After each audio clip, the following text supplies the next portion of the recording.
Friday sa Munggo Day at eternuhan pa natin ito ng galunggong para talagang malala ang ating kainan. Samahan niyo ako. Let's G! After kong malinisan yung 1,587 pieces na munggo, pakukuluan ko na ito. Tinanggal ko lang din yung mga nakalutang na dumi bago ko ito pakuluan.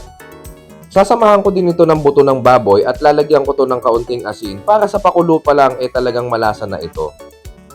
At habang pinapakuluan ko nga yung munggo, hinanda ko na rin agad yung mga aromatics na gagamitin ko sa pagigisa dito. Naghanda lang ako ng sibuyas, bawang, pati na rin ng maraming kamatis. Hinog nga na kamatis ang ginamit ko dito para talagang malasang malasa ito. At nung lumambot na nga yung munggo, magsisimula na akong maggisa dito. Nilagay ko na agad yung sibuyas at bawang tapos isusunod ko na agad yung kamatis. Dating gawi, palalambutin ko lang ito at dudurugin ko para mas kumatas ito. At nung ganyan na nga yung itsura ng kamatis, nilagay ko na dito yung pinakuluan kong munggo. Yung pinakasabaw ng pinagpakuluan, hindi ko lahat sinama dito dahil ayoko nung masabaw na munggo. Itinabi ko lang ito tapos nagdadagdag lang ako pa unti-unti kapag medyo nagdadry na yung munggo. Naglagay lang din ako ng isang Knorr cubes dyan, then pakukuluan ko lang ito ng ilang minuto. Tapos titimplahan ko lang yan ng asin at paminta, all goods na yan. Matanong ko lang mga ka-FT, bakit ba tuwing Biyernes niluluto yung munggo?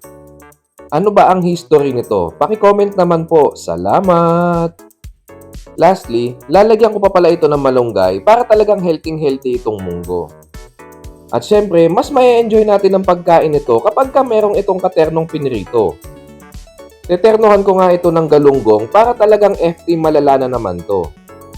Kapag bumibili nga ako ng galunggong, mas pinipili ko yung mga maliliit para kain mula ulo mukhang paa. Mula ulo hanggang buntot, wala talagang tapon. At kapag ganito nga ang nakahain sa iyong harapan, talagang mapapa-only rice ka dito.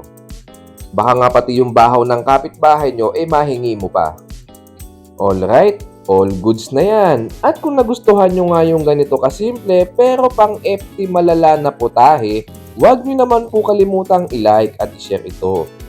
Paki-follow na rin po ako para everybody happy.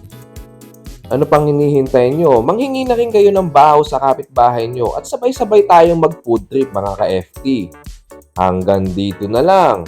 Bye-bye!